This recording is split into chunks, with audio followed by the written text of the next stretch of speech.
Perfect. So thank you so much, everyone, for joining us today. This is our Human Trafficking 101 webinar brought to you by Guelph-Wellington Women in Crisis and ARCH HIV/AIDS Resources and Community Health. My name is Jensen. I use she and they pronouns, and I'm the public educator at Guelph-Wellington Women in Crisis. And I'll turn it over to Katie to introduce herself. Hi, I'm Katie. I work as the anti-human trafficking counselor at Guelph-Wellington Women in Crisis, and I use she, her pronouns. Perfect. Thanks, Katie. So just before we get started, I wanted to lead us in a quick land acknowledgement to contextualize the work that we do, as we know that Indigenous women, men, and Two-Spirit peoples are disproportionately impacted by gender-based violence, and it's really important that we center decolonization in our work. From the Anishinaabe to the Attawandaron, the Haudenosaunee, and the Métis, these treaty lands are steeped in rich Indigenous histories and modern traditions. It's important to note that colonialism is a current and ongoing process, and we must be mindful of our present participation and move towards true truth and reconciliation by engaging in learning and unlearning and practicing decolonization in our daily work. We are located, for those of us joining from Guelph-Wellington, on the treaty lands, treaty number 3 of the lands of the Mississaugas of the New Credit. And we always must be mindful of those who have taught us to respect our lands and continue their work and their legacy of decolonization. So without further ado, I'll go ahead and get started here. With a little bit of information about us at Guelph-Wellington Women in Crisis. So we are a feminist community-based not-for-profit organization located in Guelph-Wellington. And our philosophy is that doing feminist work means that we center the survivor and their work in our work and where we're at, and meeting people where they're at and walking alongside them and empowering them in their journey to live safe lives. So we provide free, confidential, survivor-centric and trauma-informed services around gender-based violence with a focus on sexual, domestic violence, and human trafficking. So we have our Marianne's Place, which is an emergency shelter that provides a safe space for those where their current home is not a safe space. And it also provides connections to our other programs and services and long-term independent housing support as well. And as well within Marianne's Place houses our 24-hour crisis line, which can provide immediate access to support, and anyone can call the crisis line. We don't ask for any identifying information. So just so you know that as well. We have our programs that are operated through our 38 Elizabeth Street office, such as our Sexual Assault Center, which provides therapeutic trauma counseling to anyone 16 or older who's experienced any form of sexual violence, including childhood sexual abuse, as well as provides advocacy, referrals, practical assistance, and support for friends and families of survivors as well. Our transitional and housing support program primarily focuses on domestic violence of those who are in abusive relationships, are thinking about leaving an abusive relationship, or have been in an abusive relationship in the past. This program has a strong focus on safety planning and practical assistance, and ensuring that survivors are equipped with the tools that they need to live independent and violence-free lives, such as connections to housing, Ontario Works, harm reduction supports, and more. We have our family court support program, which is for those who have experienced abusive relationships who have entered or are thinking about entering the family court process. And it provides assistance with custody and access issues, helping to record a history of abuse for court proceedings, and provide safety planning around court proceedings as well. We have myself in public education, primarily doing violence prevention work. And really my role is to help engage the community from youth to seniors through workshops and training such as this, because we know that knowledge is power, and the more we know, the better we are able to protect our communities. So that is the work that I do here. We also have a Rural Women Support Program, which serves Wellington County and recognizes that there can be gaps in service for those who are living in rural areas. So this program provides practical assistance, counseling, as well as connections to other services in the community and connections through services in WIC. And they have offices in Fergus, Erin, Mount Forest, and Palmerston. And I'll turn it over to Katie now to talk about her program, which is the Anti-Human Trafficking Program. Awesome. So the anti-human trafficking program is just me right now with Guelph-Wellington Women in Crisis, and we provide individual counseling, advocacy and referrals, practical assistance, accompaniments, emergency shelters, and housing support. We work with individuals who experienced human trafficking and survivors. The majority of our clients are sex trafficking survivors. Thanks so much, Katie. No worries. We are just waiting for our amazing panelist Nazia from ARCH to join us. So hopefully she'll be able to join us soon, and then be happy to turn it back to her to talk more about the programs that are available through them.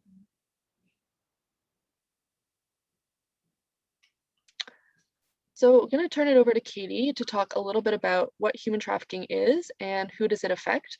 But before we get started, I wanted to let you folks know that if you have questions throughout, please put them in the chat and we will try to answer questions as they come in. And if you aren't comfortable asking a question publicly, you can feel free to send me, Jensen, a direct message. You can do that by going into the chat and you should see a little where it says everyone. You can select an arrow and just send a private message to me with your questions so I can ask your questions anonymously. So just wanted to make that clear before we move on. So thank you so much for being here today, and I'll turn it over to Katie. Perfect. So what is human trafficking and what is the definition? Well, Public Safety Canada says that human trafficking can be defined as the recruitment, transportation, harboring, and or exercising control over an individual, over the movements of the individual, and exploiting that individual through most often forced labor or sexual exploitation. It's very similarly defined by the UN, but needing to have three main parts: the act, the means, and the purpose. But essentially, human trafficking is exploitation of another individual for gain. So either power and control gain or money gain, but the individual themselves has no choice. So exploitation and no choice. Human trafficking is not just sex trafficking, however, and often it's thought of as just sex trafficking. There are many components of human trafficking, including forced labor, there's debt and bondage, drug trafficking, and things like that. We often focus on sex trafficking because we think of it as happening similar in the media to like Taken, the movie with Liam Neeson. It's the idea that it's happening somewhere else to someone else and in less developed countries. But it's actually happening in our country. Oh, someone has come in. Yes, Nazia. No. It's happening in our country, and that idea of happening somewhere else is actually based and rooted in colonialism.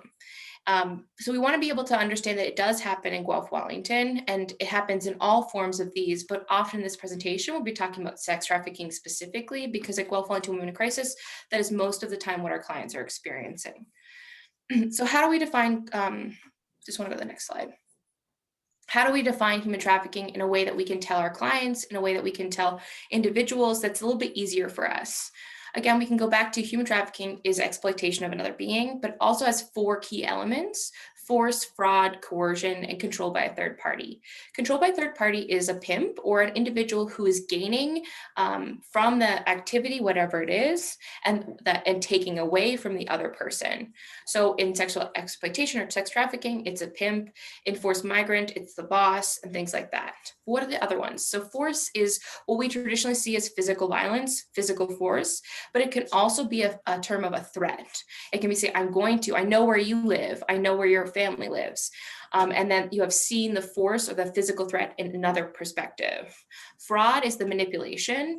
It's can be seen as saying, this job at a massage parlor, it'll just be massages, and then actually them taking away your passport and them sexual exploitation you or trafficking you.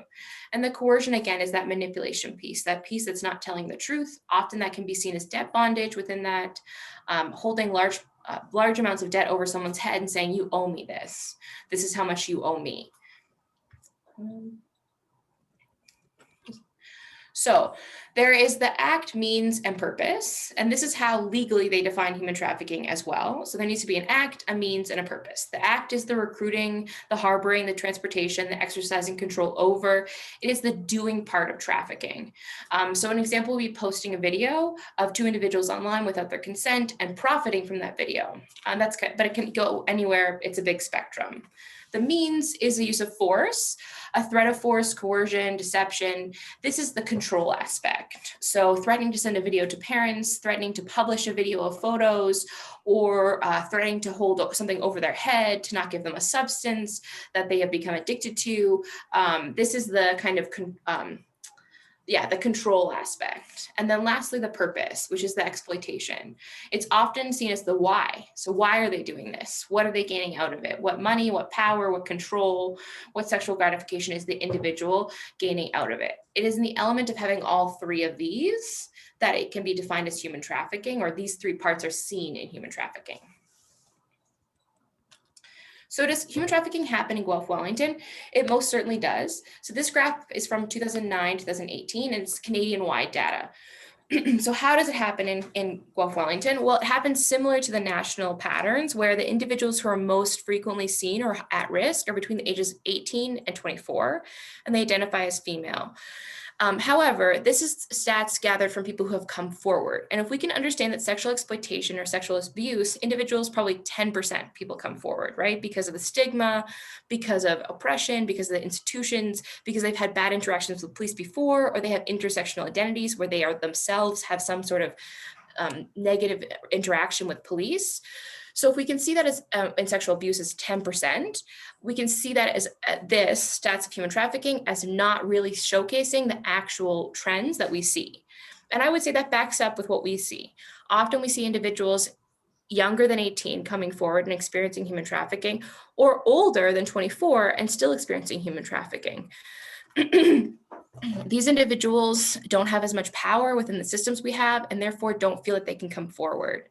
However, often right now, the biggest individuals coming forward are between, again, 18 to 24, identify as female, who are experiencing sex trafficking. So where does human trafficking happen in Canada? The majority of human trafficking happens in Ontario. It's the hub. There was recent, this is older data, but there's recent data that came out in 2020 that spoke to up to 70% of human trafficking incidents in Canada happening in Ontario. Why is this? Dense populations in cities, 401 corridors that allow for easy transportation, and that's where the majority of our population exists as well. So, we spoke about the importance of needing a land acknowledgement at the beginning of the presentation. Why was it so important? It's because of a disproportionate number of Indigenous women, men, and non-binary folks who experience sex trafficking in Canada and in Ontario. So over 50% of human trafficking survivors in Canada are Indigenous women and girls. This can be seen through the missing and murdered individual forum in BC, but all across Ontario and British Columbia and Canada as well. Which is dramatic because Indigenous populations make up 5% of Canada's population in total. So it doesn't really make sense to have 50% of those individuals of individuals who are experiencing human trafficking being Indigenous. And Katie, just before we move on there, I wanted to just back it up a little bit. We've just had Nazia join us from ARCH, and so I just wanted to back it up so she has the opportunity to introduce herself and talk about the programs that are available through ARCH. So I'll hand it to Nazia. So sorry guys for being late. Much apologies on my end. I didn't realize the time, but thank you, Jensen, for quickly letting me know. Much appreciated. So I'm from ARCH. I lead the women's programming there. ARCH is our local ASO, that's AIDS service organization. And it's a community health organization. And we provide primarily services for our HIV population. So people who need to get tested, who need to seek treatment and support services and education pieces around HIV and sexually transmitted diseases and infections. That's what we specialize in. We have a robust harm reduction program as well.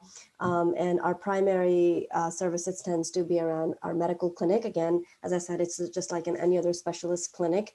So people come in, there's a bunch of doctors, nurses, our admin staff, and we have our support services that collaborate quite intrinsically with the medical clinic. So if folks are having difficulty coming into their appointments, we can provide transportation services. Right now, due to the pandemic, we have started a food hamper program. So our clients and people who access services at ARCH are able to get a food hamper delivered to them on a weekly or a bi-weekly basis, whatever they've signed up for.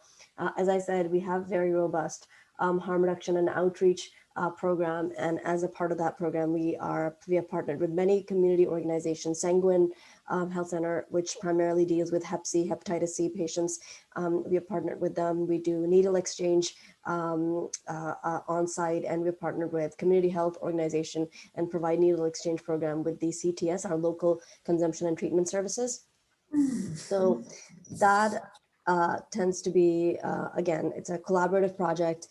We also have a community health van in partnership with both CHC, Guelph Community Health Center, and Sanguine Health Center, to provide services in different neighborhoods in Guelph. And also we've started, resumed actually, pre-COVID, we were going to rural communities, but we resumed now as restrictions have loosened up a bit, to go back to our rural communities. So I'm not going to take too much time. We know we're in the throes of the middle of stuff, so I'm going to move right on. And I believe we were on the slide looking at stats.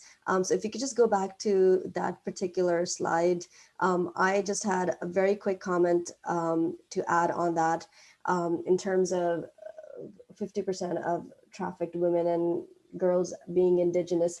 I'm sure Katie had mentioned about it as well, is that unfortunately, Indigenous folks are especially Indigenous girls and women are at a much higher risk for sex trafficking, and they are vastly overrepresented. And as the graphic shows, that Aboriginal folks make about just 5% of the population. But a study in 2014 showed that they made almost 50% of the trafficking victims. And it's the population within Canada, by the way, which is most exploited and it's most vulnerable to exploitation. For example, I can also give another stats about in Toronto. So in Toronto, there's less than 1% of the population is Indigenous, versus estimated 20% of the trafficking victims that police see are Indigenous girls and women. And similarly, we see similar stats coming out of Vancouver and Edmonton as well. So, there are unique vulnerabilities due to impact of colonization, racism, abuse in residential schools, poverty, fractured families, and incidents of sexual abuse in Aboriginal communities due to intergenerational trauma because of the persistence of racism and colonization. All these, factors play in the role of their increased vulnerability. And I'm going to hand it over to Katie. Go ahead. No, that's perfect. I was like trying to struggle. I was like, Nazi has great points here. I wanted you to come up. I'm glad you're here. So then, I just want the next one. So challenging myths and misconceptions. There are a lot of myths and misconceptions regarding human trafficking.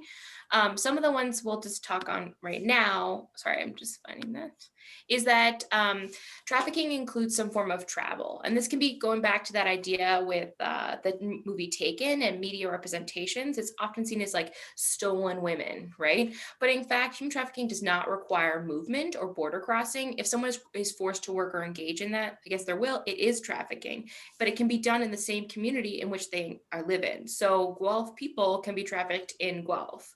It sometimes doesn't happen that way. It's often happening along the 401 corridor, but it can happen that Guelph people are being trafficked in Guelph. The next, Nazi, did you want to add anything to that?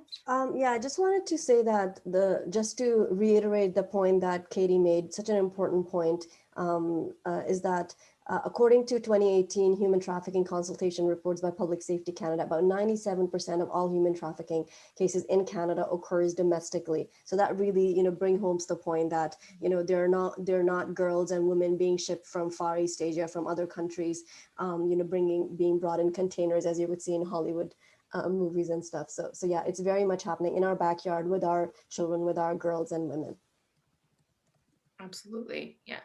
And so then the next one, the next myth we wanted to touch on was victims must be held against their will using some form of physical restraint or bondage. This again goes back to that idea that they have to be physically restrained, and only if in that case are they experiencing human trafficking.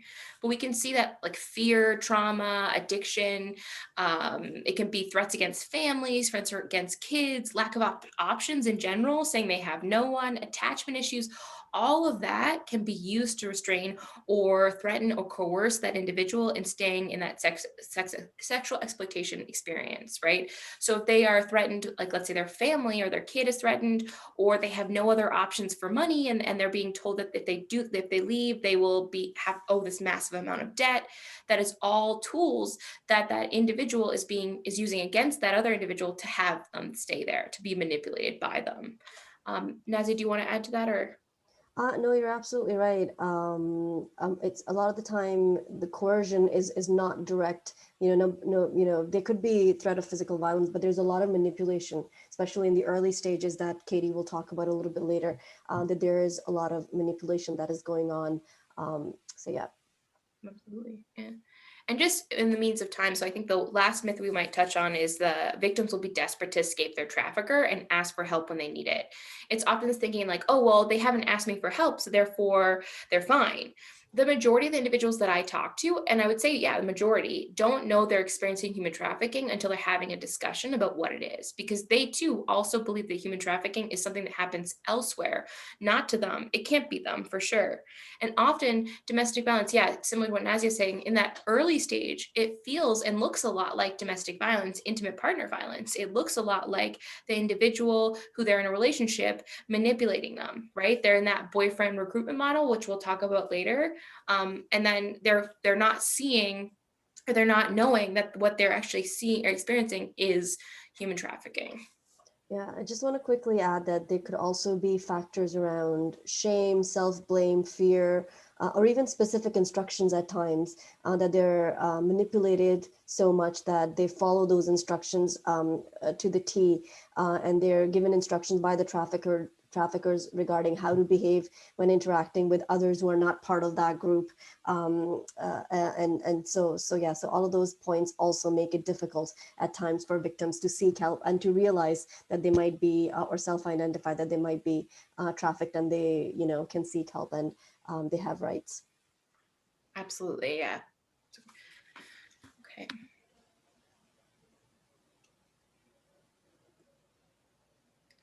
So, what is the difference between sex work and human trafficking?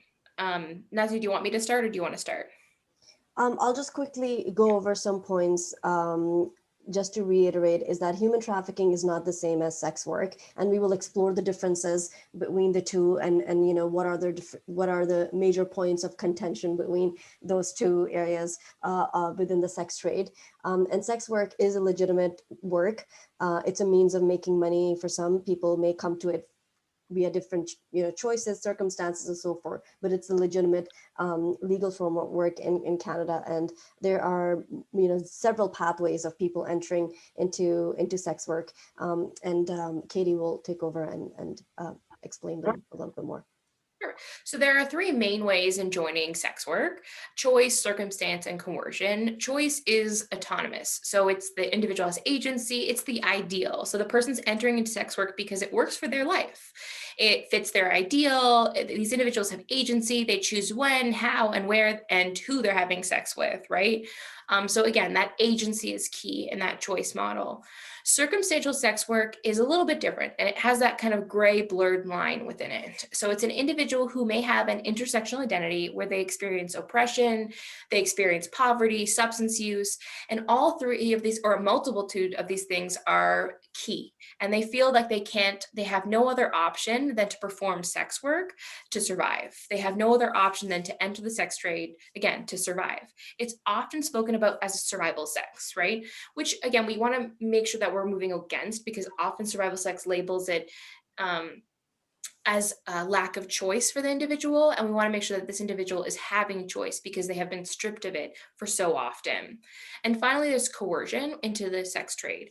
So this is when the individual is either manipulated or coerced or tricked into the sex trade using recruitment models. It can also be doing like physical threats, but it also can be the kind of what we spoke about before, those ideas of shame, those ideas about fraud. I often see people who have been previous sex workers through choice, but then have been kind of coerced into sex trafficking for an individual for their profits, often due to the idea that they are shameful, that they're dirty, that they have no other option, and that the work that they did previously that maybe they filmed or had photos of or have evidence of, they're holding over that person's head and saying, I'm going to send this to someone.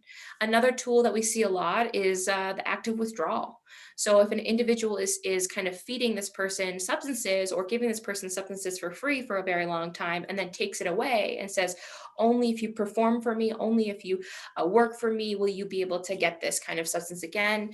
Withdrawal is powerful, and it can act upon someone and really change them. It's in that presence of coercion that we know human trafficking is occurring. But in that circumstantial we'll talk about later, it's a little bit more gray.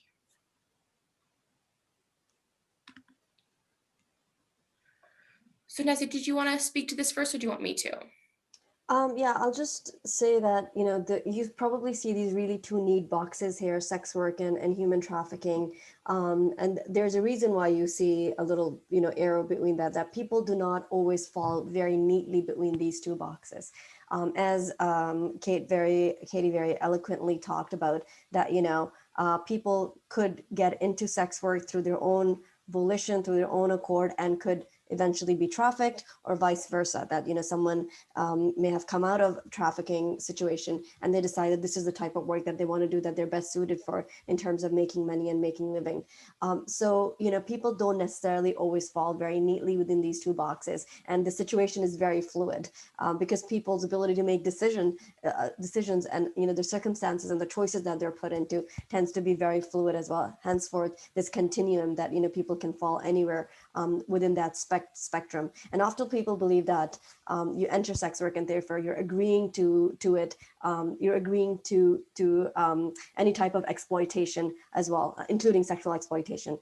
But even circumstantial sex work, there is a choice made, that there's no other choice at all, and henceforth you're getting into it. Most circumstances arise due to inherent oppression, of course, within our systems, patriarchy, wage gap, racial biases in employment, lack of choice, and so forth. Yet there are still elements, if there's element of consent and choice to it, then obviously that does not fall within that exploitation. And we'll talk a little bit more about in terms of avails of making, avails of your sex work. Are you able to keep it or not keep it? And where does that fall within this whole spectrum? So yeah, Katie. Absolutely, yeah. Just back to that other slide, if possible, Jensen. Yeah, I just want to touching on Nazia's beautiful point. It's true. Like on the one end, we have sex work happening where we've normalized the selling of our body in other forms, right? Our brain, our hands, our work.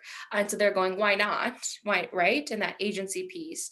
And on the other hand, closest to, the coercive side of that, closest in circumstantial sex work to the coercive and human trafficking, is that person who has that intersections of disadvantage and oppression, and the individual who's experiencing like serious mental health issues, substance use issues, potentially abuse. They have normalized sexual assault because maybe they've had childhood sexual assault, and they've said, well, this is what my body is for, kind of thing. And often that kind of codependency attachment goes along with that. And these individuals, it's a little bit more gray. And yeah, just to Nazi's really beautiful point, that we want to make sure that if it can be messy in that case, and we can say, well, you are experiencing human trafficking, but we want to be clear that an individual who has that intersection of oppression, they have a choice, right? And we want to be able to say, if they're saying they're not experiencing human trafficking, then they are not, if they're choosing, because again, it's all about choice and giving choice. So, perfect. Okay. So I think I'll just very quickly elaborate on it. And then, this is a very beautiful Venn diagram that's showing that there's so many different layers of overlap that happens. So as the slide says that, somebody may have been working as, as a sex worker to, eventually by circumstances that they're in, they might get trafficked, and it could be the other way around as well, or somewhere in between. So sex workers can absolutely experience sex trafficking, and sex trafficking victims can eventually, decide that this is the type of work that they want to do. So I think it becomes really important about consent piece becomes important. So we have to understand what consent looks like within the sex trade profession. Again, this could be within seen as on a spectrum as well. Katie, would you like to add anything, or should we? No, I'm good. Yeah, that's good. Nazi touched on it. Okay, so this is a very interesting chart, and this kind of lays out pretty much the differences between sex work and someone who's being trafficked. And as you can see, that wherever you see that there's an aspect of voluntary entry, voluntary exit, all of those pieces, shows volition, shows that the person is making, shows the person's agency, that the person is able to make that decision individually. And henceforth, obviously, it's considered voluntary, sex work between consenting adults. And it doesn't even have to be adults. I'm not going to use the word adults, but, consenting individuals per se. But as long as there is, there's a choice in all of these different categories, choice to enter versus if choice to exit versus control of profit. That's a very important one, that you're able to keep the fruits of your labor, that if you're making $100, you're able to keep at least 75 to 80 bucks after paying for, I don't know, your transportation and so forth. You're able to keep majority of the fruits of your labor, as opposed to in trafficking case, where if a person is making $100, they're probably not even going to see $5 out of it. Everything will be taken by the trafficker, so they're not able to keep the avails of their hard work. That's a very big and important sign. And also sometimes they don't see money at all. Rather, trafficking victims might see things like, they're being provided food or clothing or shelter, those type of things. So they're not seeing any monetary gain at all from their labor. So those three, and also another important aspect of difference between sex work and trafficking is the type of work that they choose to do. So if someone is doing sex work out of their own accord and volition, obviously they can choose what type of sexual activity they want to engage in, how much they would like their potential clients to pay for a different type of sexual activity, if they want to use protection or not. They have all of those. They have control over all of those variables, as anyone would within their trade, where they have a certain level of agency. In sex trafficking, obviously, that's not the case. They cannot determine, victims cannot determine, what type of sexual activity that they're going to be engaging in, with who they're going to be engaging in. That's very important. They don't determine day, time, when, where, place, how much they'll be charging for different sexual activities. So all of these play a role in understanding, what the differences are in differentiating between sex work and trafficking. Katie, would you like to add anything? No, I'm good. I think you covered it great. Yeah. Thank you so much. That was brilliant. I'm just going to take a question from the chat. I realize that every situation is unique, but is it common for women who are sex workers to have been trafficked when they were younger? So I can answer that first if you want, and then Nazia, do you want to ask? So I think that a lot of the individuals, there's a lot of data around this, and there's a lot of really great biography journals, articles on this, and then also there's experience within the field. What I would say is that from my client perspectives, yes, a lot of the individuals who are identifying as sex workers now have previous experience as being sex trafficked. However, that's not always the case, right? People can choose sex work because it fits their lifestyle. And the assumption that there had been trafficked before can be negative to their overall feelings of shame in our society. However, I think that statistically, it does look like that is the kind of pattern in which they've experienced. But a lot of journal articles, again, two schools of thoughts. The statistics say yes, but then the autobiographical journal articles say that they are more choice driven, more agency within that. But yeah, in my clients, I would say yes, that is the pattern I see. I'd also like to make a point over here that we talked a little bit earlier about circumstantial sex work. So people are getting into sex work because, of poverty, homelessness. They have no choice. They have no other choice. Systems of oppression and those really big structural issues.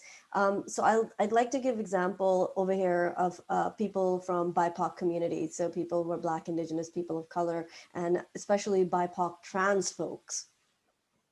And LGBTQ folks, they a lot of the times end up in sex work because of entirely of circumstances. So it may not be their first choice of trying to make money, trying to make a living, but it ends up being their only choice.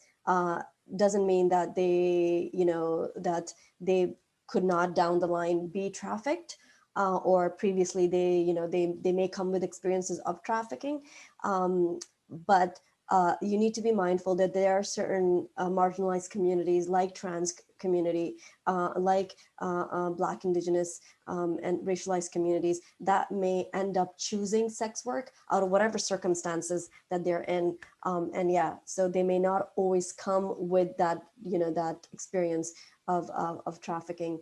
But yeah, so, for certain communities, for certain demographic population, they see no other choice but sex work. And if you look at data and literature, especially around trans folks, Yes. and acceptance within the family, not just trans, but also LGBTQ youth, acceptance within the family, homelessness, the percentage is so much higher. And in terms of discrimination in employment and all those pieces, that it really does push them towards sex work, which obviously is consensual, but it is for, it's circumstantial. Even if they're making that choice, it's based out of whatever choice circumstance that they're in. Absolutely. I hope that answers the question. Yeah. There's a really great podcast that Nazia is on our website that talks about that, actually. So Great. Oops, sorry. I'll get Thank you that. so much. And yeah, feel free to ask your questions in the chat throughout, or message them directly to me, and I will pose them to our wonderful speakers here, who are now going to talk about consent with us. So consent over here, these 4 or 5 points that we have on this slide are very, very important in order to understand what consent looks like within the sex trade profession. And one way to explain consent is that it is an active, it's something which is an ongoing thing that takes place. So meaning it's continuous, which is continuous throughout any sexual activity. So anytime a person withdraws that consent, withdraws the consent to continue with the act, that's their choice that they're exhibiting. And to be able to exert that choice, that's another important point as well, that it's a choice, meaning that there's an ability to obviously say yes or no. And again, to differentiate between sex work and trafficking is that the person has the ability to say, yes, I'm going to engage in this sexual activity and with this client, but I'm not going to engage with this sexual activity with that client. So that ability to say yes or no, and it's based on equal power. So therefore, sex with an authority figure is mostly considered non-consensual, and we see, sexual exploitation happening within workforce, within sex trade workforce as well, where someone with a higher authority may exploit someone by promising them promotion or better wage or better working conditions, so forth. Again, so that equal power dynamics in a sex work scenario where there is consent, active consent, where there is active choice, and the whole aspect is around voluntary choice. There is absolutely, in a sense, that there is equal power. There's a transaction going on, that a person is offering services and a client is paying for those services. So that kind of equalizes that power dynamics in that scenario, that there is a transaction going on. Obviously, within human sex trafficking, that's not the case, because the person obviously is not making choice around who they're having sex with, what type of sexual activity, how much they're going to charge, if they can even refuse a client or not, or how many hours they're going to work. All of that stuff is determined by the trafficker. And the last point, that it is a process, meaning that just because it happened before, that a person consented to a sexual activity before, that or they consented one time to one thing, that they're still getting the choice to consent throughout. So it circles back to the point of that it's active and it's ongoing. So for example, if Taylor consented to have sex with Jake one time, that does not mean that Taylor consented to have sex with Jake's friend Darren. So so that type of dynamic needs to be understood within the sex trade that it's active, it's a choice, and it's an ongoing process. Katie, would you like to add anything? No, that's perfect. Awesome. Any questions so far about consent and how it looks like within, this messy dynamic of, circumstantial sex work and, sex trafficking and all of that? Does anyone have any questions, or are we good? Okay. Not seeing any of the chat now, but feel free to, as I said, put your questions in the chat thread, and we can always circle back to talk about consent and ask some questions there. Cool. So just understanding consent more and with individuals who have intersectional identities. So individuals who have intersectional identities have trouble coming forward, right? Because especially when consent is broken. And we can see this, and I won't go into it because Jensen and I practiced it and I was like, maybe I shouldn't. But I won't go into conflict theory about Karl Marx and all of that. But basically, systems are made by individuals who are part of the ruling class, and we can see that there's an upkeep process. So individuals, people of color, those not informed by, not following the gender binary, socioeconomic, from a lower socioeconomic background, and especially individuals who are sex workers are often seen as not conforming to that ruling class, and therefore. Justin. Is that a question?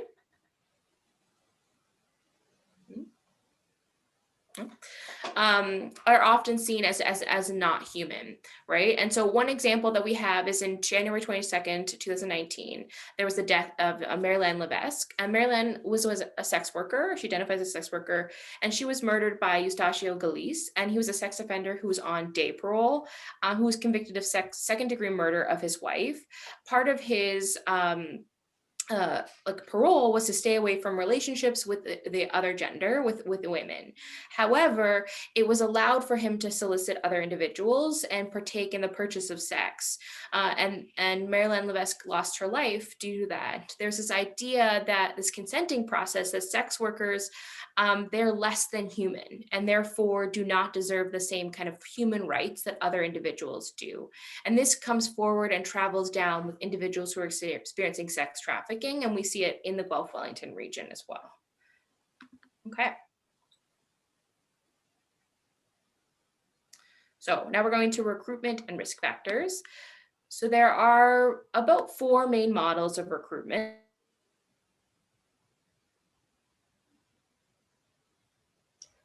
Katie, I believe you've cut off the last point. I'm not sure if people heard that. Oh, did they hear me? When did I cut off? Yeah, the very last point that you just made a few seconds ago.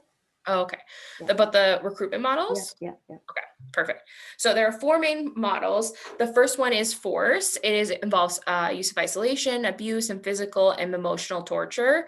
It's often in collaboration with another recruitment model. It's not seen often by itself, but could be, especially when there's gang involvement in the individual. Then there's coercion, which is the use of deceit, blackmail, and false information. This is the idea, or an example could be like holding over a naked photo of someone, a video of someone. If they have performed bank fraud in another form, this could be held over their heads and said, now you have to work for me.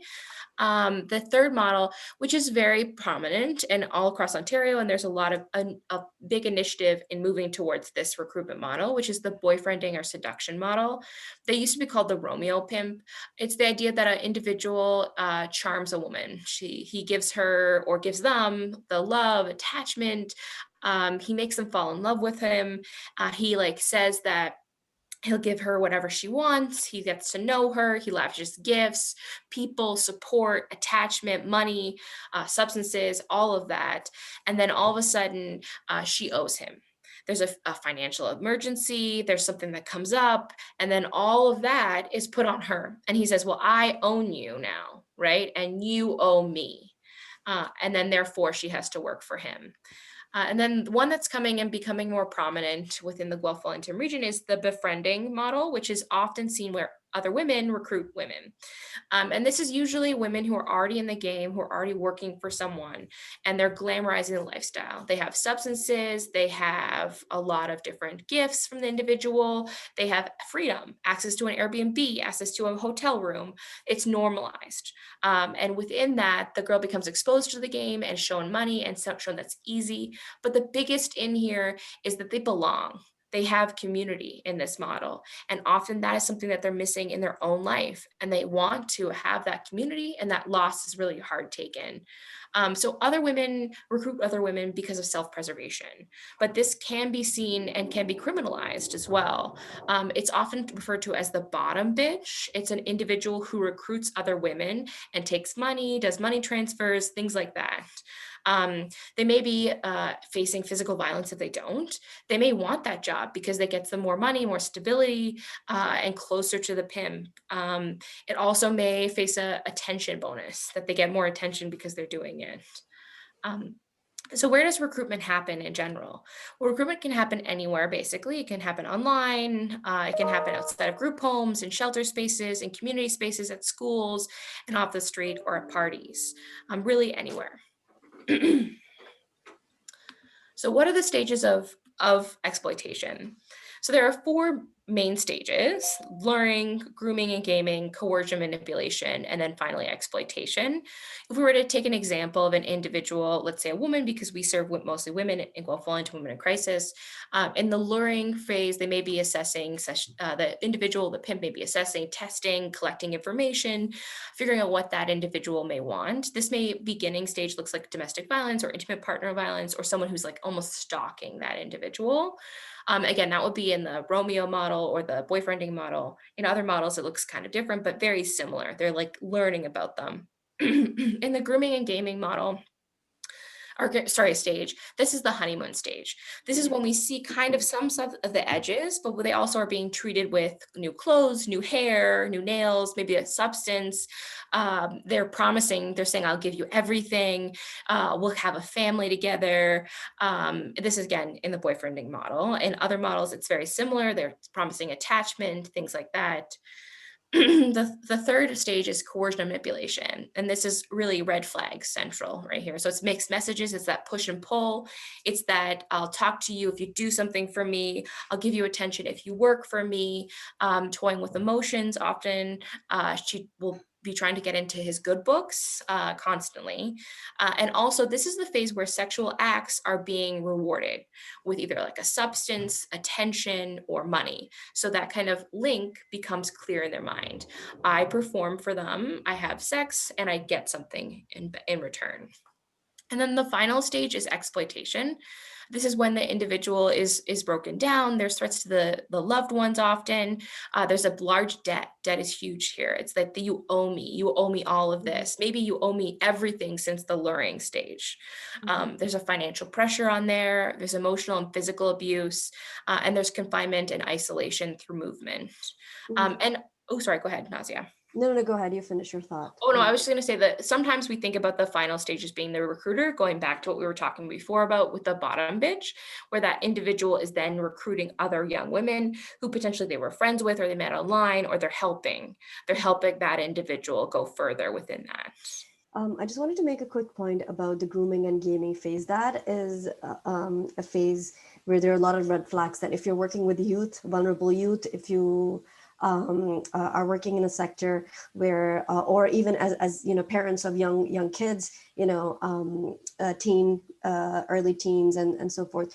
At this point in stage, there could be a lot of red flags. That's, as Katie excellently put, that they'd be getting a lot of gifts, nails, new clothing. So that's something to look out for. If you are working with marginalized youth or vulnerable youth from different sectors, is that are they presenting with new cell phone, really flashy clothes that you didn't see prior to? or when they're having conversations with their fellow friends or their fellow classmates or so forth, they are talking about that they've met someone, that they've met someone who really loves them, who really takes care of them, and who's, taking them out on shopping sprees. So as a parent, for instance, that's something to look out for. If your child has become withdrawn from activities that used to take place at home previously, and now that they're withdrawn from it and they're coming home with these really flashy gifts and things that you obviously didn't buy. So that's something to look out for. And instantly, there has been not just one case, there have been several cases here, at least in Peel region that I know of. There was a big a sting operation which was done by the Peel police, where these girls, which were all 13, 14-year-old, by the way, high school girls, who used to get picked up during their school. I can't hear anything. Oh, I can hear you. Okay, you can hear. Okay, good. So these girls would get picked up during their lunch break, by the way, from high schools or middle schools, and they would be, as Katie talked about earlier, that they would be transported throughout the 401 corridor, especially those small motels around the 401, and they would be taken in, done the, where there'd be a lineup of clients, Johns waiting for them. They'll do the sexual activity, they'll do the acts, bring them back out and drop them off at school. So this was happening on a regular basis. And that's how they caught up with the, caught up with the traffickers. And interestingly, also, one of the points about the 401 corridor is that since people are moving so much along that 401 corridor, it's really hard, by the way, for the police. If a trafficker is keeping the victim a couple of days at a place in a hotel, and by the way, some of these motels manager or evening manager or day managers might even be getting kickbacks from the trafficker to turn a blind eye to it. It's really hard for the police to actually then investigate if people keep moving after every couple of days from one area to another area. So it's hard to build a case around it as well. So as going back to just looping it back to grooming and coercion and manipulation, that there are red flags throughout.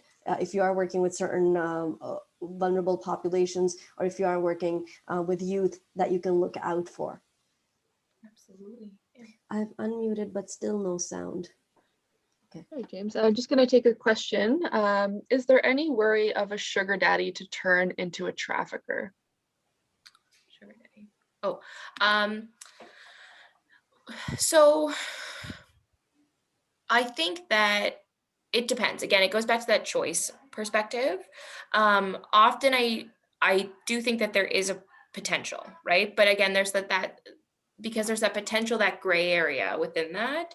If the individual feels they have no other option, often with sugar daddies as well, they become quite obsessed, and then often possessive. And there's a sense of ownership over the individual. However, the individual choosing to be the sugar baby has choice, right? And they're choosing to do that. As long as they have that agency and autonomy, then go for it, right? But if they're feeling like they're being told what to do, forced what to do, if they feel like they have no other choice, if they say no to the sugar daddy, that they are going to experience manipulation, physical violence, potentially legal things as well. I've seen that a lot.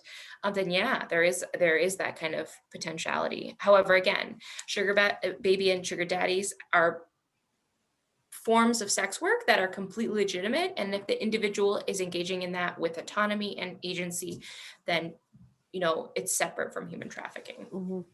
And in most of the cases of, at least statistically that I have seen of sugar baby and sugar daddy type of sex work scenario, there's quite a bit of autonomy and agency exerted by someone who is a sugar baby. And they can set out the rules, and they can set out what type of relationship they are looking for. And honestly, they're also a sugar baby and sugar daddy relationship, but there's no exchange of sexual activity, by the way. So there is no sexual favors being done in exchange of gifts or goods or travel experience or vacation and so forth, but rather company, So Time, right? Yeah. time, company, exactly. So those are, as Katie said, that there's a lot more autonomy and agency within that framework of sex work, if sexual activity is exchanged. But theoretically, it absolutely, there's a potential for it, that that you engage with that type of kind of a transaction relationship with someone, and then they hold it against you once you try to back off, once you try to sever ties, that they use that against you. So then that could enforce you then to continue in that type of arrangement that absolutely can turn into a trafficking scenario, or manipulation and exploitation scenario. Absolutely. There's another question. Oh. Do you think the new laws with increased hotel information access to police will significantly improve these investigations? I do see some improvement, honestly, since the new laws, and I do see some openness. However, I do think that, and like the problem with that is that with the COVID, with the new legislation, people have found workarounds, right? They've gone underground. They've gone to, there's a new trend in apartment takeovers where they find someone who has an apartment, usually a female, and then they take over that place and they work out of there for a bit. There's also huge influx in Airbnbs. Yep. A lot of people who had Airbnbs before the COVID, or during the pandemic, were struggling because people weren't traveling, right? So then they are easier, cheaper. There's more availability for them, and those are not managed, right? There's no kind of legislation managing Airbnbs. There's no kind of restrictions on Airbnbs. People who host an Airbnb don't have any kind of legal obligation as do like a hotel or motel staff would. Yeah. And they're actually, in the past, I think it started off 2018, towards the end of 2018, 2019, that most of the staff, like big hotel chains like Marriott, Hyatt, Holiday Inn, all these places, they started training their staff. So all levels of staff, in identifying those red flags that that Katie talked about a little bit earlier, and identifying those for the when their customers and their clients come in. So big age difference. A girl comes in with another guy, not able to make eye contact. Those little things. They started training, and there actually have been some success in identifying certain victims through that. But there's also a bone of contention with people who are doing legalized sex work. They might be using similar spaces, by the way. They might be using similar spaces to do their work. So that does become a bit of a bone of contention for them, that they feel that they are being unduly affected by this, or targeted by something like that, where a person, a staff member, can misconstrue a sign that they may have seen, or and so for example, they're told to look at if someone is ordering a lot more towels than usual, or if you see a lot of condom wrappers around when the housekeeping goes in. So these little signs to look for. But someone might be engaging in legitimate sex work, and those flags might be brought up, and they could be targeted unduly. Totally. Yeah.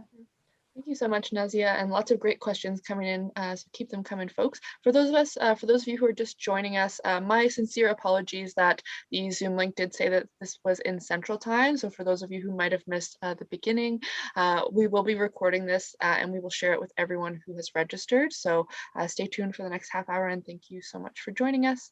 And I will turn it back over to Katie. Perfect. So here's some risk factors. Who is being affected by human trafficking most often? And it's the individuals who both have individual risk factors and systemic risk factors. In that kind of overlapping, those individuals are high risk. So individual risk factors can be low self-esteem is a big one. Individuals who have come from a home have experienced violence. Often individuals who have experienced sexual violence as a child or in late teens as well, and then maybe a lack of support network.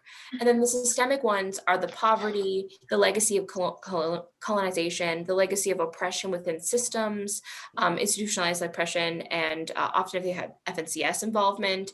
It's in that overlapping that an individual is high risk.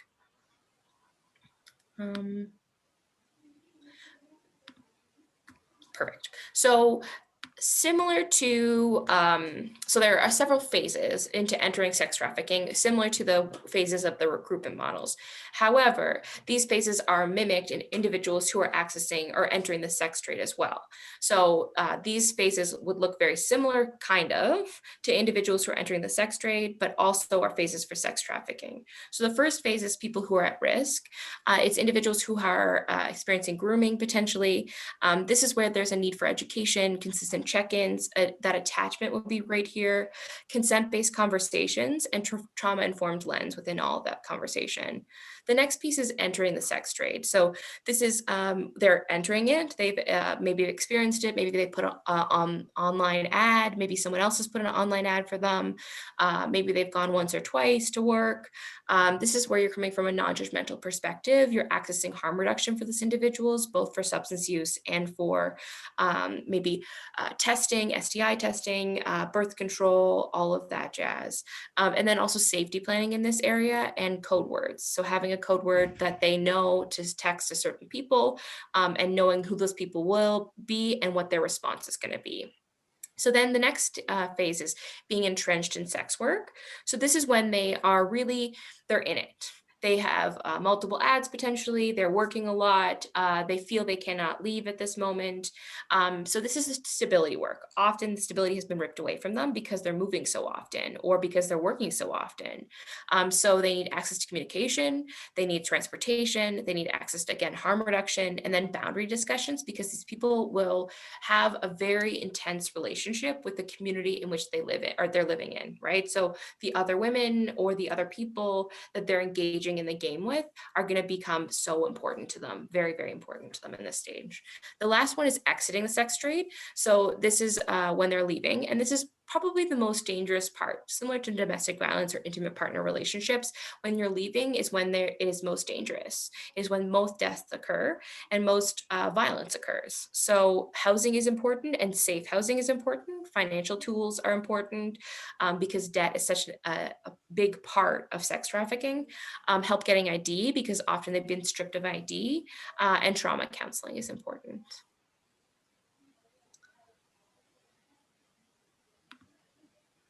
I'm going to turn it over to you, Nazia, to talk about your work at ARCH and the intersections between sex trafficking and HIV.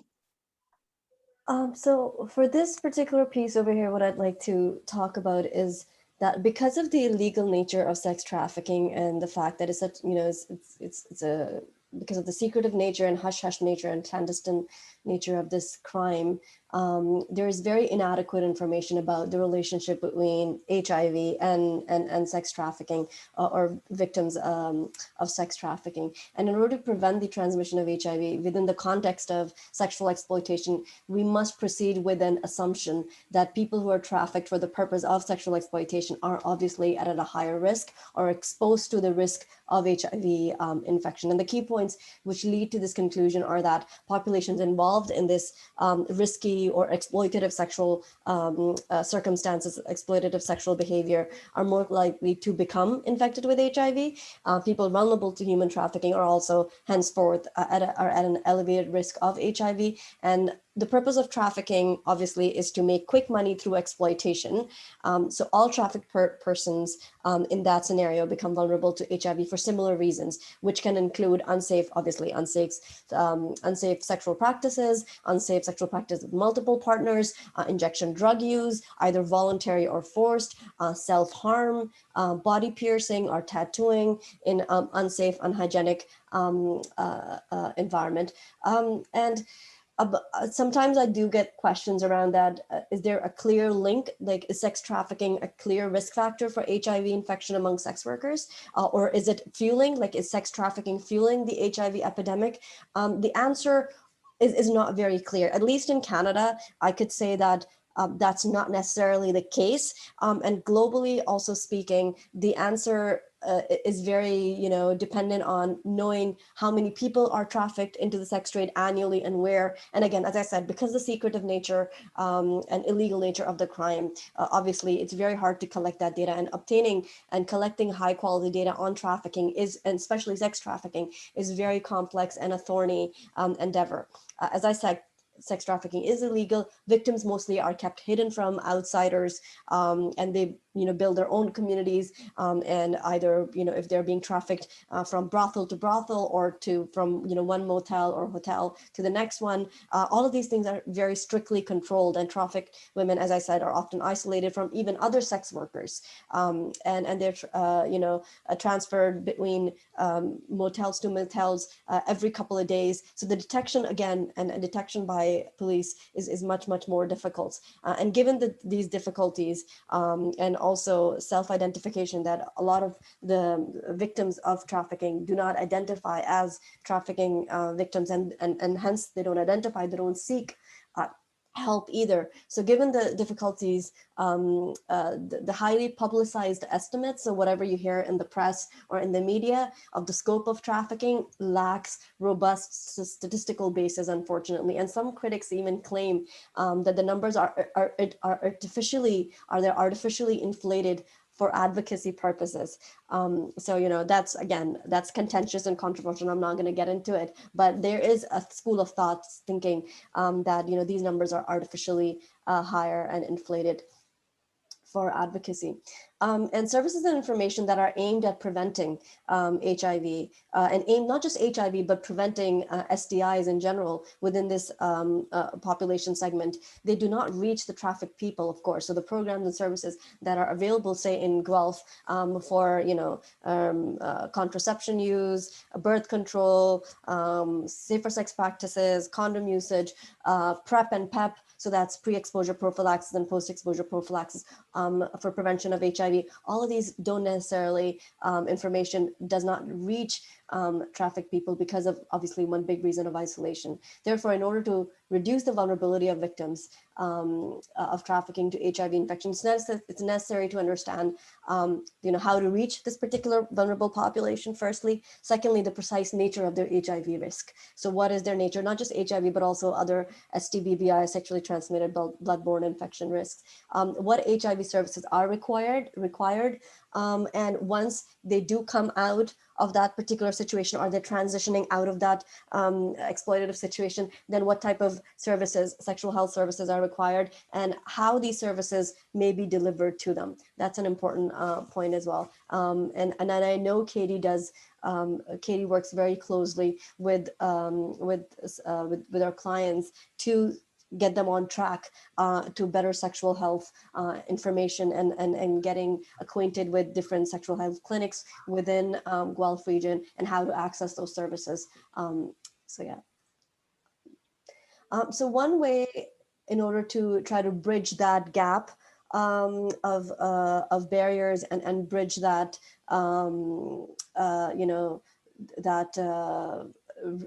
in terms of reduction of vulnerability, and giving one more tool to people in terms of learning about their HIV status, and getting tested, or engaging in better sexual health practices, is through HIV self-testing. And so what exactly is HIV self-testing? I'm not going to get too much detailed into it. We'll be running several webinars about this in the upcoming months to talk more about self-testing, but it's one of the new tools in a toolbox for prevention of HIV, where people can bring home a test at home, collect their own sample, a blood sample or fluid sample, and run the test on their home in their private setting, and able to get results within a few minutes, and know what their status is, HIV status is.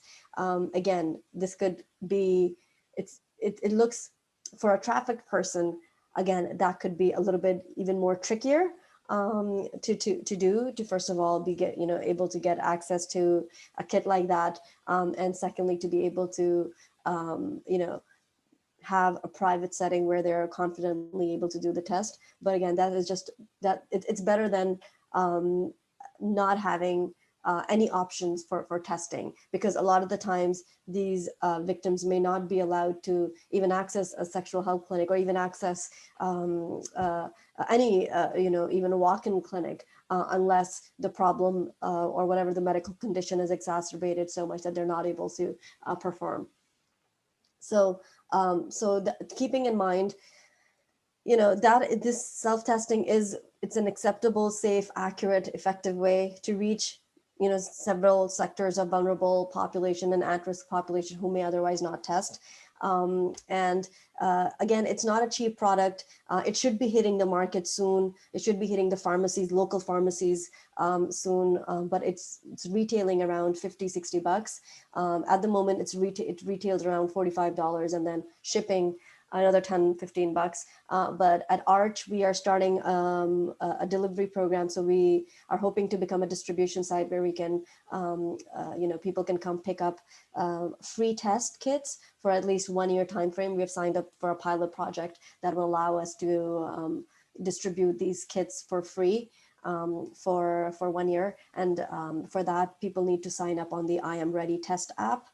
The app hasn't launched yet. Again, as I said, we will be communicating a lot more. We'll be doing full media blitz, social media blitz, and doing a lot more of education pieces around self-testing as it gets launched. But this is something to just keep in mind for service providers who are here today listening to our presentation, is that connecting people to sexual health services as they're transitioning or are there different stages of transitioning out of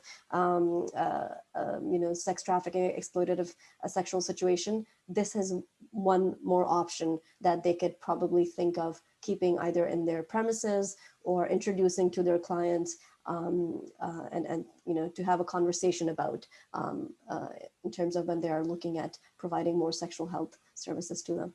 Yeah. Any questions so far? We do have a question, but I just want to be mindful of time. So maybe we can just go through our last few slides, and then for folks who want to put their questions in the chat, I do see one that we haven't answered yet, and then we can get to those in a few moments. So I'll turn it to you, Katie. I will go quick. Okay. So what to look for. This is a language slide. It's kind of outdated. So what I would say is most often the language is very current. So it will always change. Right now we're hearing Fetty bitch, Fetty queen, which is fentanyl queen, because fentanyl is very much associated with sex trafficking in Guelph-Wellington region right now. Additionally, bottom bitch is often used, or wifey, which is an individual who, again, works closely with the pimp to recruit an individual. The other forms in here, you might see them, you might see branding, you might see some other stuff, but you may not. A lot of it, again, is very current, changes day to day, month to month. So here are some possible red flags. The ones I like to focus on are malnourishment. Individual may experience and be very body conscious. This can be dualistic. It can be the idea that in sex work, you have to be an ideal female body, right? Meaning you have to be very present, aware of what your body looks like, and therefore can have it disordered eating or can establish that. Additionally, control. Right? They have no control in their current circumstance. So often they exert control in whatever form they have. And that can look like disordered eating. The other one I like to highlight is no ID documents. Often this is because they're stolen, and there's a fraud element that's very key in sex trafficking. The other ones, again, there can be there. There's a lot of ones that are not on this list, but they can be there. So what can you do? You can ask questions, be non-judgmental to the individual, ask questions, engage in conversation, and be client-led. You can connect with youth to community, also adults to community. So any individual who is experiencing sex trafficking is the more community support, the more circle of care members they have is ideal, because individuals who are experiencing sex trafficking have an attachment loss. So offering them community supports is great. You can create a safety plan. How does engaging is, like if they're in sex trafficking, if they're being sex trafficked currently, that's one safety plan. Exiting can be a different safety plan. And even in grooming, there can be a safety plan in online, in talking with the individual, in the relationship development. What does that look like? And all three can be collaborative, client-driven, and speak to what the client wants, and consent can be included within that. And yeah, talk about consents and boundaries. Boundaries is often a conversation that is very hard for someone who has experienced the trauma of sex trafficking, but also can be very, very important in them recognizing their own boundaries. Specifically, I see a lot of individuals who don't recognize their body, and who touches it is a boundary that they get to make and establish. And yeah, that gets back to consent. And then yeah, phone, consistent shelter, and harm reduction supplies are very important for individuals who experience human trafficking or sex sex trafficking. So knowing community phones that they can use, like they can go to the library to access the computer or phone support during these hours. They can go to the Hope House. They can go to the church at certain times. Knowing all of that is very helpful. Consistent shelter is very important. Domestic violence shelters or intimate partner violence shelters are often not accepting individuals who have experienced human trafficking, but some do, and finding and figuring that out is very helpful. And yeah, harm reduction supplies are really great for both sex, so birth control, condoms, PrEP, access to STI, but also for substance use. Yeah. So here's some safety planning tips. So having a code phrase is really helpful, and including an address is very helpful. So saying, I'm going to order pizza, do you deliver blank? Or, hey, I was going to go to that park. Do you know how to get there from here? A phone, yeah, community access, flip phones with no SIM card can call 911, which is great. Memorizing one number. Often text now is being used by my clients. However, my one caveat is that text now can be accessed by multiple users. So if you have a username password on your text now, the pimp could have access to it. But my safety plan here is you can establish actually 2 text now accounts on one thing and using a different username and password for each one, changing that by one number so that the individual who is trafficking them is unaware. Community, you can go over places of safety. Where can you go at 2 a.m.? Where can you go at 3 p.m.? Right? Knowing in the community when and where you can access supports. You can keep an updated description of the individual down to like what their hair color is, which is hard for a lot of my clients because they change it often. And you can reach out to different police individuals who are supportive. I know the Guelph-Wellington Police Force are really supportive in helping individuals within human trafficking, but also being client driven, that if the police are not really helpful for them, if they're not something that they want to do, then that's totally okay. And that's something that they don't have to engage in. And again, bringing that choice into it. And online, you can stop GPS. So often on Snapchat, they have the GPS factor on that. That's on Text Now, Instagram, and Facebook. You can turn that off on all of those social medias, as well on TikTok. You can go into ghost mode in these things. You can change your password on your phone and establish a screen lock, which I always encourage my clients to do. And substance use, harm reduction tools around substance use. So withdrawal management numbers, figuring out ways in which they can withdraw safety, as that is a period of vulnerability often.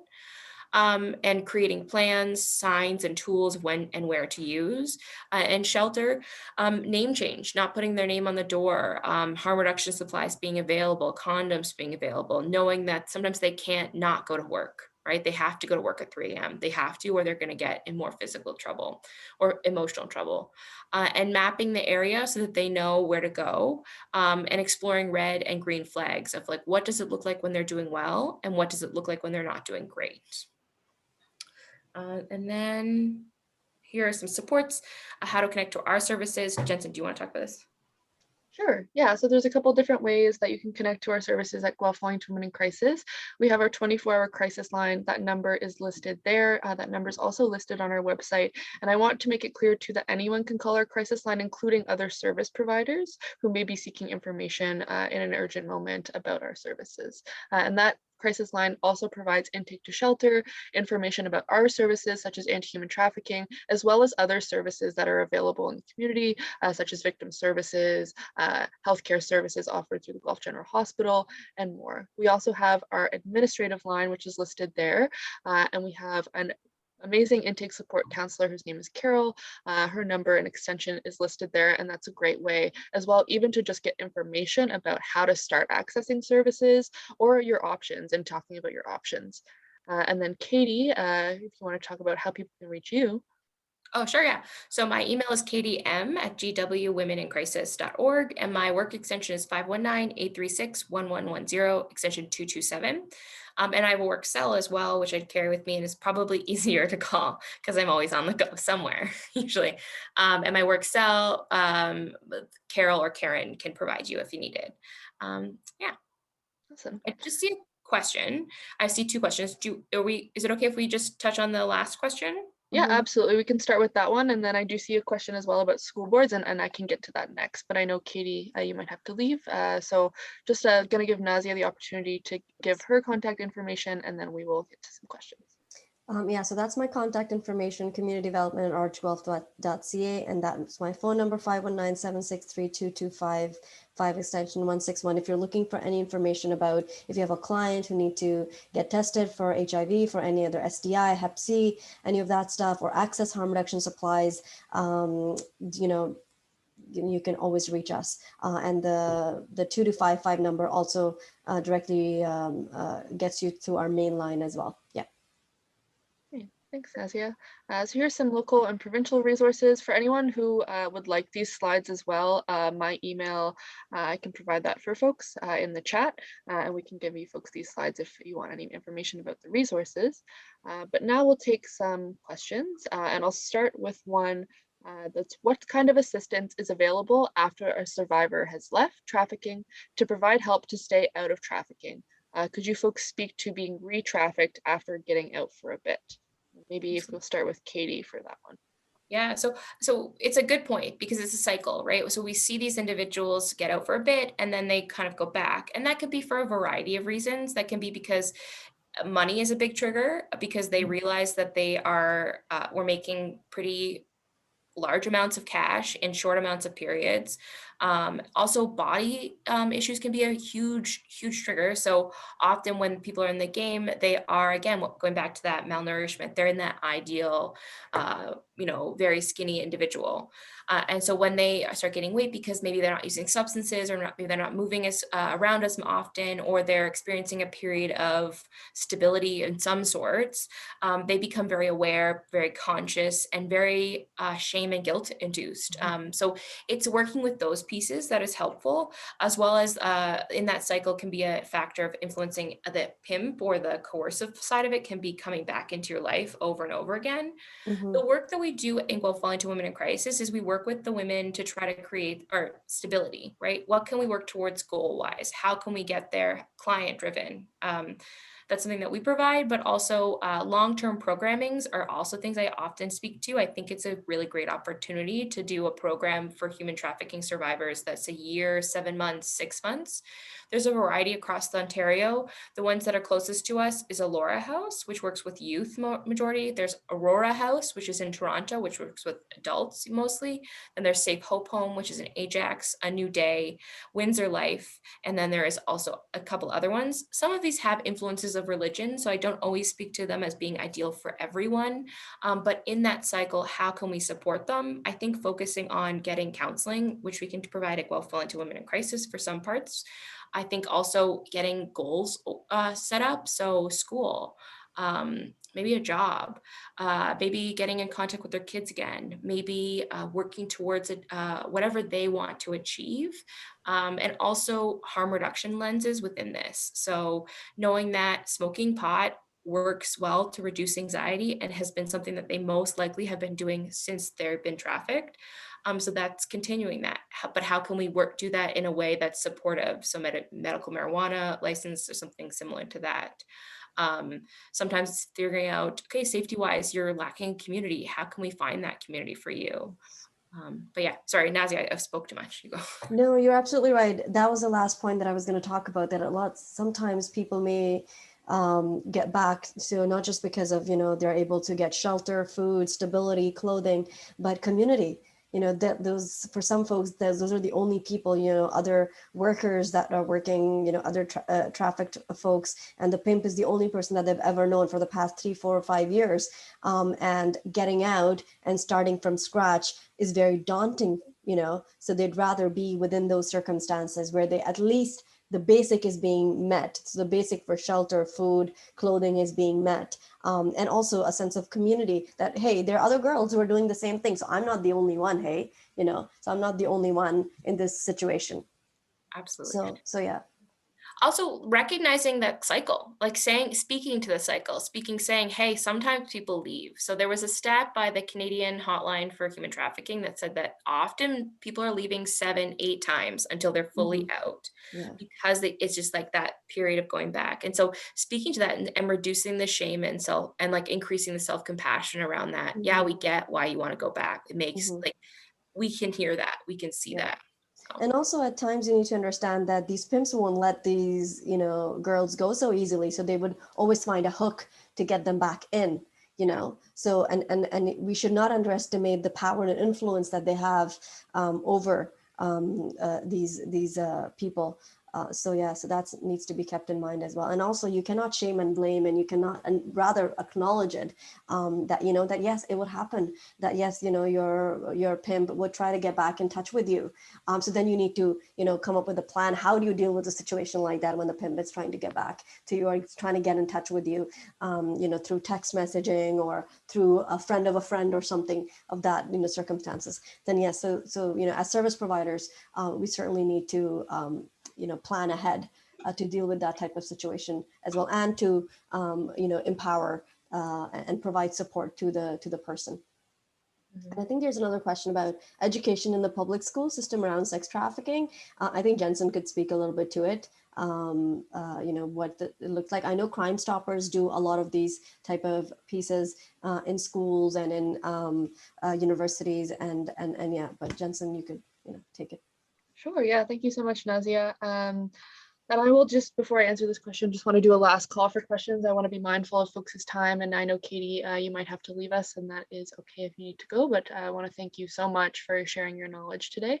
In terms of the public education for school, I think that youth intervention is so crucial to when we talk about violence prevention, and that we often, school systems might talk about online exploitation, but I think that it's really crucial that when we talk about prevention of human trafficking and education, that it's also centered around consent. It's also centered around healthy relationships and boundaries, and giving individuals the tools to know what that is, and how to enact that in their everyday lives. And so something that we do at Guelph-Wellington Women in Crisis is that we're always happy to work with school boards, with educators at the secondary, post-secondary, and elementary level to talk about these things. And we're able to create lesson plans that are tailored to curriculum expectations, as well as different audiences, different age groups. So we really are able to customize our presentations to be age appropriate and relevant. And we do that on topics such as online exploitation, consent, and healthy relationships. So for anyone who may be an educator or has connections to a school boards and thinks that this education is valuable, my contact information is on this slide here. My name is Jensen again, and my email is wicweducator@gwwomenincrisis.org, and I can be reached at our administrative line at extension 234. And I see Katie has left their email as well in the chat, so just wanted to do one quick round to see if we can maybe answer one more question before we leave for today. So I'll give folks a minute if they had a question that they would like to ask. But just in the meantime, I wanted to say thank you so much for joining us. I know that many of us are working from home. Many of us are working on our laptops and computers a lot more these days. So it's always a pleasure to see so many folks come out and take their time to learn with us online. So I really appreciate all of that. And I think that this learning and our unlearning is so crucial to violence prevention. It really gets to the root that individuals have such a powerful role to play in creating safe communities, because when we know more, when we think differently, we're able to act differently. And all of you have shown a tremendous commitment to showing up today, and sharing this information with others in your lives is also a really crucial part of this work. So I wanted to thank you all so much for joining us today. And I do have a feedback form as we can help grow and improve our public education program here. So I'm just going to take a moment to share that in the chat as well. While Jensen does that, I will like to just make a quick point about the education piece that Jensen was doing, that, things are tailored, and I'm very, very fortunate that Jensen and Katie and Arch, on my end, were able to collaborate on these type of pieces. But I would also like to mention, because of COVID, online education and online exploitation has increased. We've seen increase in that, and we've seen use of technology to lure people into trafficking or into being into exploitative situation is happening because of COVID. So that is something to look forward to if Jensen is able to put information about how to prevent online exploitation, and that is something that we're seeing in this whole lockdown, pandemic, COVID era. Yes, thank you so much, Nazia, for that. And if there is information that you're still hoping to gain, you're wanting to learn more about, please reach out to us. We would love to continue this work alongside of you. Please take a moment to fill out our feedback form. And as I mentioned before, we did record this session and we will be sending that to all of those who have registered today and posting it on our social media. So feel free to share that as well for any of your colleagues, coworkers, friends that you feel would benefit from this information. As the more widely available as possible, the more change that we're able to make as individuals. So thank you so much, Nazia, for joining us today. It's always such a pleasure to work alongside you and Arch. And thank you to Katie who joined us as well. And to all of you, I hope you have a great rest of your day and week and stay safe out there. Thank you so much. Thank you. Thank you for having me, and all the very best.